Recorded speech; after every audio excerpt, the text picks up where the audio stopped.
What's going on, guys? Welcome back to the channel and welcome back to the hitting drill series.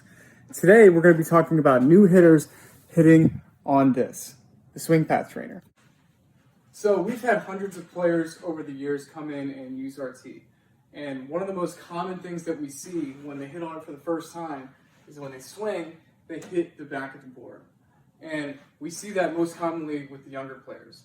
And what this causes is it makes people nervous, or it makes them a little timid because they don't want to break the tee, and it just makes them overall nervous and they don't have confidence in their ability to swing over it and not hit it. So in today's video, we're going to go over a bunch of tips on how to get new users to not hit the back of the tee and to build up their confidence so that they can swing normally over it.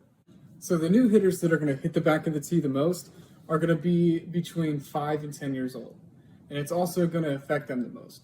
The second that they swing down and they hit the back of that board, they get super nervous. And then they become really hesitant and they almost don't want to swing over it because they're afraid they're going to break it. So what we need to do for them, tip number 1, is take their bat and get rid of it. What is really helpful for kids that age is getting a foam bat, something like this. It's got plastic in the middle. So it's still super rigid, but it's covered with a nice foam material so that if they were to hit it, it's not going to make any noise. It's not going to impact the tee at all. So this helps them just be a little bit more confident in their swing, so then they have the ability to swing freely and normally over it. As they get used to using this, after they're done with it, they can go back to their normal bat. But this is great for hitting wiffle balls, tennis balls, and using the dry swing topper. For players that are between the ages of 7 to 15, I see a lot of kids that are using a bat that's just way too big for them. It's too long and it's too heavy, and they're not strong enough to control it. Super common.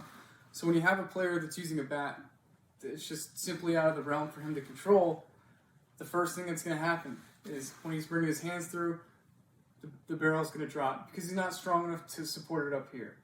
So when he does that, the bat is just going to drop and he's going to consistently hit the back of the tee. So tip number 2 is to have them not use their normal bat for a while. Get their old bat from when they were younger, something that is shorter and something that is lighter. Something they know that they can control. And have them swing over the tee with this. Once they prove that they can consistently swing over top of the tee and not hit the back, then they can try and go back to their old bat. But have them take thousands of swings with the bat that is much shorter and much lighter so that they can just drill that muscle memory of the correct swing path into their brain.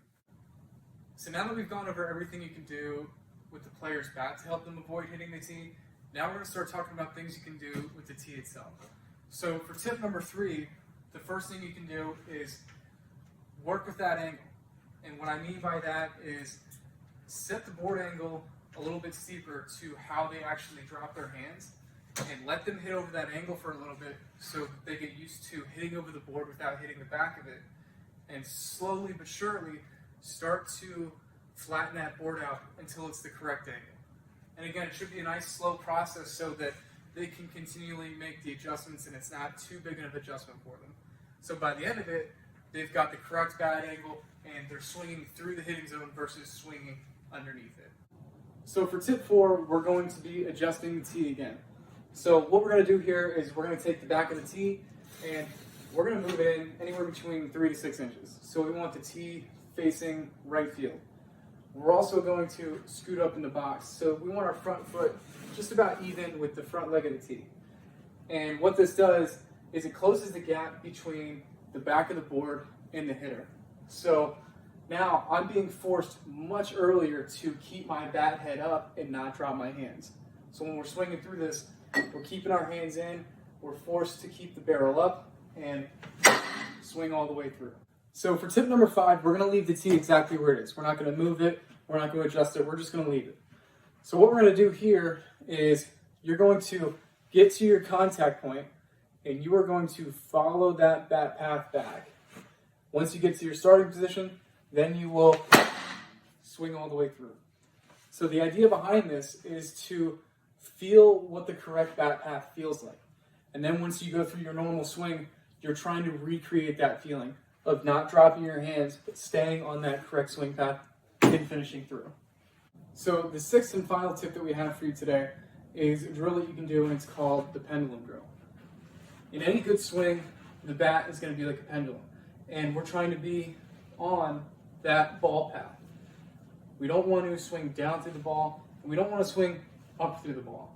So to reinforce this over the swing path trainer, what we're going to do is we're going to keep our feet in the ground. We're not going to move them. We're going to try and minimize how much we're using our hips. And you're going to start with the tee up at its highest height, get the correct angle. And what we're going to do is we're going to go back and forth just like a pendulum. So we're drilling muscle memory here, just trying to stay over the swing path trainer and not drop the hands. We're trying to mimic that pendulum motion. So what we're going to do is we're going to start with the bat on the outside of our shoulder, and we're just going to go back and forth. We're working on not hitting the back of the tee. We're trying to stay in between the guide board and the guide bar. And when you've done that enough, you feel comfortable, you can start to move it down, establish that correct angle again, and just keep on doing that same thing. Back and forth through the tee, trying to recreate that pendulum. And so the more you do this, you do it at all pitch heights, all pitch locations. You start to drill that into your muscle memory, and then once you feel ready, you feel comfortable with it, put the tee topper back in, put a ball up, and start taking full swings through the tee. Thank you guys so much for watching our video today. If you have any questions about the drills or our swing path trainer, if you have any comments, you want to tell us how cool this clear board is, leave a comment in the comments below. Please like this video, subscribe to our channel, and we'll see you in the next video.